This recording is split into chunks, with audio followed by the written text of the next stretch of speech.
Haven, a First Chapter Friday read-aloud video and author interview with Amanda Zieba the Word Nerd and author Valerie Biel. Today as you listen, play along. Watch for the story quote that will appear on screen. Write it down word by word and then follow the instructions given to you by your teacher. Make sure you stay all the way to the end to see if you've written it down correctly. Hi, my name is Amanda Zieba. Welcome to my channel Learning with the Word Nerd and another First Chapter Friday video. This week I'm going to be reading to you from Haven by Valerie Biel. Valerie is another Wisconsinite and a great friend of mine, and I'm so excited that I can share this book with you on my channel today. I'm going to read you the blurb so you know a little bit what it's about, then we will read chapter 1, and then after that make sure you stick around because we're going to have a chance to chat with Valerie and ask her some questions about this really great book. Taking only what they can quickly pack, 11-year-old Mardella Houston and her mom secretly move away from her abusive, drug-dealing father to start a fresh life in the one-stoplight town of Haven, Minnesota. But Mardella's sure she's to blame. If only she hadn't dialed 911, none of this would be happening. Her dad wouldn't be in jail, her mom would still have her old job, Mardella would still have friends, and they wouldn't be starting over. She knows she should be grateful that her mom's new job at Rest Haven Senior Living gives them a place to live, but the over-age 65 residence is a boring, run-down, funny-smelling place. Even so, Mardella volunteers to make their new home as cheerful as possible. Through these colorful projects, she's surprised that she soon has new friends of all ages. But when her father gets out of jail, angry and determined to find them, Mardella realizes she's made another terrible mistake, one that might destroy her chance at a new happy life. This time it's up to her to fix everything and keep her mom and her new friends safe. This moving middle grade novel sensitively addresses a tough topic through the eyes of a preteen. It's a story about misplaced guilt, intergenerational friendships, and an unlikely found family as Mardella discovers her inner strength and the true meaning of home. This is one of those books that's about hard things that teaches us how to handle and navigate hard things. If you're someone who has experienced trauma in the form of domestic violence or gun violence, or have had an abusive parent or relationship, this book, it might be helpful for you, but it might also be a little bit hard for you. So just, you know yourself the best. And if you're ready to read this book, if you're looking for a little help or want to learn how to handle your hard thing through the eyes of a character, highly recommend this. If it's just not time yet for you to read this book, that's okay too. There's amazing resources in the back about how to get help if you find yourself in this situation. And aside from being about hard things, it's also a story about friendship that I really loved.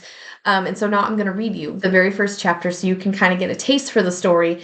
And then, like I said, we're going to go and chat with the author, Valerie Biel. Chapter 1 is called Boring Brown. One of my favorite things about this book is that each chapter title is a color. So we go from boring brown into eventually hornet green into inky black and frosty lavender. And it's just really fun to see the different color titles of the chapters as we go through and how those kind of mirror or foreshadow what's going to come up in that chapter. So chapter 1 is called Boring Brown. Mardella peered through the car window at her new home in disbelief, but quickly covered up her disappointment with a pasted-on smile, pretending everything was just fine.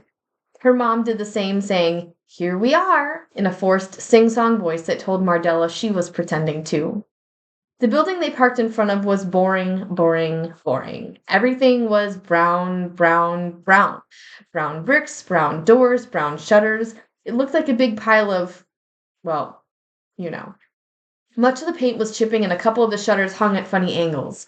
Mardella leaned back against her seat and squinted at the two-story blob of blandness and tried to rescue some of her hopefulness by imagining the place with red or blue trim. It wasn't easy. The only color came from some weather-beaten orangey marigolds planted under the peeling sign announcing the name of their new home, Rest Haven Senior Living. Her mom was a big believer in signs, not the kind by the side of the road or the one in front of this building, but signs from God or whoever happened to be directing the world. When Mom got the letter offering her the job to run this dilapidated place, she gripped Mardella's hand tightly. "Mardella," she said, "it's a sign. A new start." With her other hand, she held the letter to her chest, closed her eyes, and said a silent prayer. She was always stopping in the middle of doing something and saying prayers. Like now. Mardella watched her mom's lips moving silently.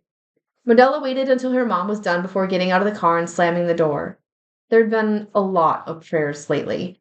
Mardella knew that some of the prayers were because of her, and she felt so very bad about that, so she tried not to interrupt.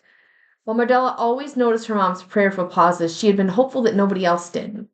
That hope was blown to bits just 2 days ago in the middle of the final school assembly when Mardella won the academic award she'd worked so hard for.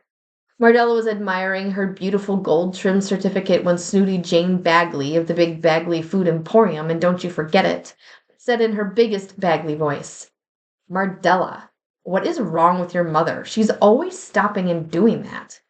Jane's hand shot out and pointed over to Mardella's mother, mid-prayer, with her eyes closed and lips moving. Don't look, Mardella thought. But of course, the entire fifth-grade class turned to look and snickered.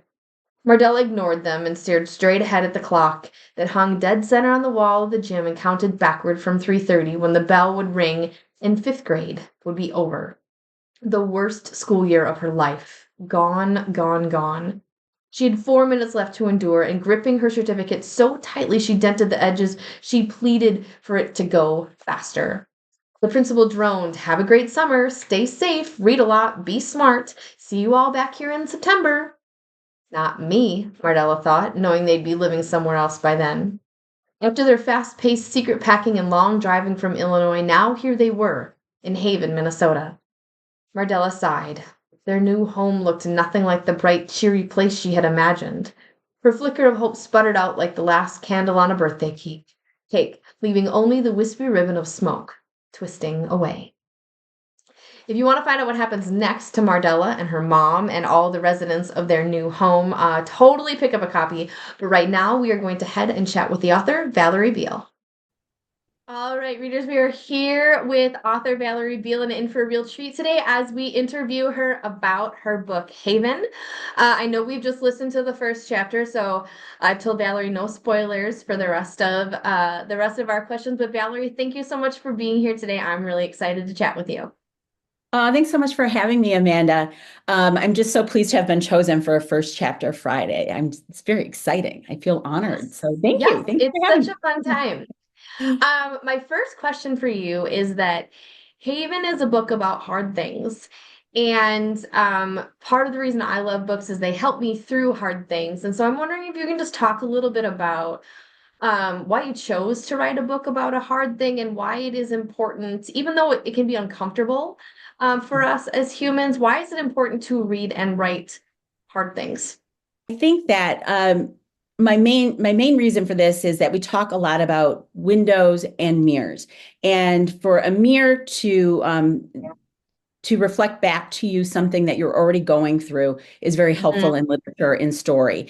And for a window, if it's something that you don't have any familiarity with, you've not ever experienced something like this, it helps you build empathy for kids that might be classmates that might be having troubles in their home life as well. And as for a difficult topic, I kind of didn't mean to write a difficult topic. She sort of chose me, if that makes sense, Mardella, the main character. And if you're a writer, you understand this. If you're not a writer, maybe that sounds strange to you. But she was bothering me with this storyline. And I had this character in my head, and I was really supposed to be working on something else. And I said, look, Mardella, I'm going to give you 3 chapters and just get my idea down on paper. And in the end, I ended up writing the whole book very quickly and pretty Wow. much the fastest I've ever written something because she was in my head.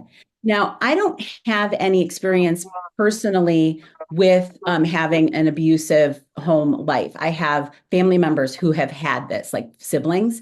So I have a lot of empathy for that. And I just really wanted to have a book out there that could be helpful to kids like my nieces and nephews who have maybe experienced some things like this. Yeah, yeah. And just to echo back what you were saying, like if you are a person dealing with the issue being presented in the book, it's helpful to know some strategies for coping with that and also to know you're not alone and also like, hey, it might not always be like this. Like you can make it out to the other side. And then also like the empathy, like they say a reader lives 1,000 lives because you can step into the shoes of someone else and their lived experiences, and then you can better understand the world. So, I know it's not always easy, even though it was fast, it probably is, like it takes its emotional toll to write on hard things. So thank you for your efforts in doing that. My second question is a follow-up question to something that you had said that, you had not personally experienced Mhm. this, but you had seen other people go through it. And so my second question is, did you enlist the help of a sensitivity reader for this book? And for the people who are listening who maybe don't know what a sensitivity reader is, tell us like what that is, how the process worked, and like how it maybe benefited this book. Right. So a sensitivity reader would be someone who helps you make sure that you're getting it right. That if you have not experienced something personally, or if it's outside the scope of what you would normally experience in your life, you have someone read what you've written and give you feedback that whether you've gotten it right. So it has to be an expert in that subject area. So for me, I had a child psychologist and a school guidance counselor read these read the manuscript, I should say. And it was very helpful to me. The child psychologist was early in the process, and I was looking for feedback on authentic reactions. How would a child who had experienced trauma of this nature, meaning violence in the household and some scary situations in a place that should feel safe for you, how would they react to other adults, to raised voices, to just different situations? And there were definitely some tweaks that were made, and it was more like layering in, more description and a better understanding so that it felt authentic. And the same thing then later on in the process, when I was nearly done, more of a beta reader situation. And what that means is someone who's reading what we think is our final book, but we're getting some feedback as well from the reader. That was a middle school guidance counselor, and she was awesome and really just helped me tweak just a few final things. But I think it's important to do that, especially for children's literature, that you don't want to ever misrepresent anything or make something seem, easier or even maybe harder than it would normally be. Mhm. But you want to be smart about it. So. Yeah, awesome. Well, I think that it's a good lesson to all of us to make sure that we're continually learning and that we're always, presenting something that is accurate. So, thanks for taking that extra time. My next And I question is kind of a fun one. Oh, go ahead. I should mention one thing too, is that at the end of this book, it's a hopeful book in the end. And while there are hard things discussed, it is definitely hopeful at the end. And that was also something that the sensitivity readers mentioned that they really liked, was that the journey ended up being one that my main character does get through in a positive way, even though there are struggles along the way. So. Yes, yes. And that didn't spoil anything at all. I So good. didn't. I just, you have to be careful because you don't want to ruin Yeah, it. yeah. We're gonna kind of take a left turn here and we're gonna veer into some more fun topics, and Okay, that good. is the topic of art. I love the way that art was woven through this story, from the plot points, but even to like the chapter title names. I was always like, what color is gonna be next? I love that. And so I'm curious, was art always a part of the narrative in the story? And if it wasn't, like when did it enter in, or how did you choose that way to tell the story? Well, that was the magic of being a writer and getting to create something. It just came out that way, where I was titling the chapters with colors, and I was giving you a hint as to what was going to happen in that chapter. It's foreshadowing that, there's color title. And part of it was that also kind of with like the hopefulness theme, the colors sort of build throughout the book. And we also have a character, and I'm not giving much away, who is sort of cloaking herself in sort of dark colors and hiding behind darker colors, and that sort of changes throughout the novel too. So that was, I don't know, it felt right when it started to come out, and so I embraced it. And I Mhm. didn't set out to do it that way. It was just sort of like, oh, wait, this is really working. I like Yes. this. And then I was getting really good responses from people, teachers as well, that were early readers that were like, this is Yeah. this is really visual and it'll be really fun to read. So Awesome. And I talked about this before on my channel, but some of my favorite books are books that have layers, right? Like, so it's about this, but then it has these other layers just woven into it. And I thought that the art layer was such a great addition. My next question is about genre and age group because this is a book for middle grade readers. Um, I think it's your first book for middle grade readers, but it's definitely not your first book. You write for young adults. You also write for adults. I know that you write fantasy and that you write some scary things sometimes. And so typically, an author, like a well-known author, like they kind of stick to the same age group and they stick to the same genre. Can you tell us why you don't do that? Because my brain won't let me. That's the simple answer. I like to write so many different things. And so when a story comes to me, and maybe as a writer, you as well have experienced this, you're thinking, through a plot, and it sort of wants to be what it wants to be. So sometimes a teen character is the right character to tell the story. And in this case, I needed a younger character to tell the story. And I do, have some fun with my, grown-up characters too. It's a lot of fun. Now, is it smart from a business perspective? Perhaps not. Perhaps not. So I think that you don't know what you're going to get from me. I enjoy doing this and sort of genre crossing, we call it, right? But you do this as well. You like to write, in different genres as well. And the categories, I think it's just important to me to tell a good story. And I think if I do that, I will always find my audiences and my fan base. I hope in each age group. And to be honest, I like to read middle grade. I like to read YA. I read Middle adult. Right. So, and I am definitely a grown up, so it does not matter. I think that it's a lot of fun to write in those different things. But yes, it's not typical, right? That people do this. Professional writers often stick to one thing. But the other thing that I do is I actually genre cross or category cross within my books. So I have a mystery suspense novel that is technically for teens because it's young adult that has adult characters, and it will be a jumping off point for a series that will cross over into adult, as Mhm, this teen and a grown-up aunt is going to be mhm, like, teaming up as solving mysteries together. And I've done that before in my fantasy series where I have a lot of adult characters and also teen characters. It makes it difficult to know what shelf those are supposed to go on.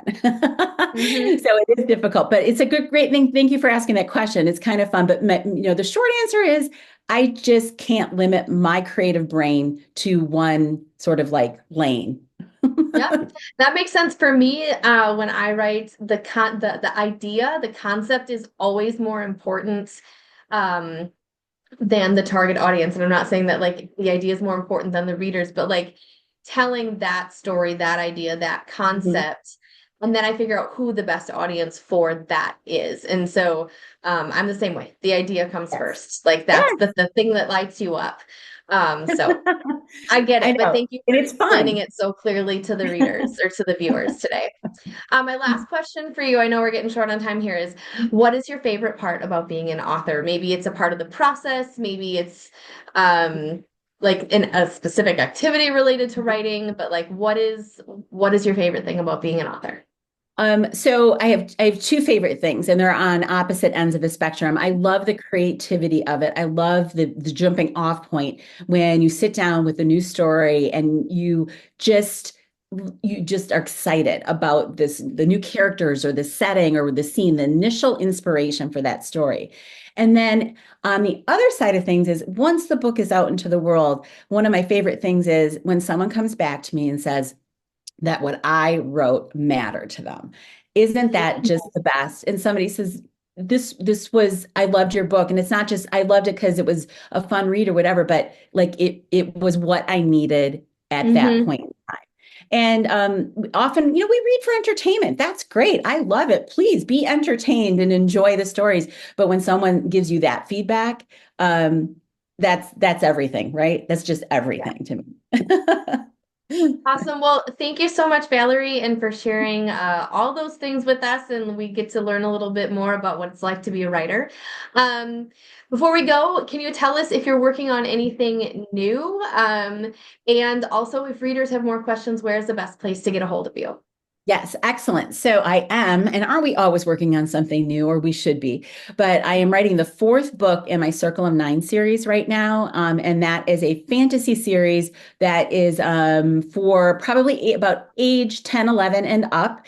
And that series has three books right now. So the fourth one will be coming out this year, and it is based on Celtic mythology. It's a contemporary story, but it's got some backstory with Celtic mythology and magic and fun things like that. And if you want to learn more about any of the things we talked about today and my other books, just go to my website. So that's valeriebiel.com. Awesome. I will make sure to link that below. Awesome. Thank you so much for being here. Thank you for such a great story. Readers, we will see you here again next week for another First Chapter Friday video. Happy reading! To continue reading Haven by Valerie Biel, pick up a copy from your school library, purchase it from your favorite local indie bookstore, or grab it via the Amazon link in the video description box. Then be sure to check out the rest of the First Chapter Friday playlist. I've got more than 200 novels waiting and ready for you. This week's mystery quote says, "There's no point in letting our fears stop us from living." Thanks so much for visiting my channel, Learning with the Word Nerd. I hope you come back again for more First Chapter Fridays, brain breaks, direct instruction, teaching videos, and more. See you again next time. Happy reading.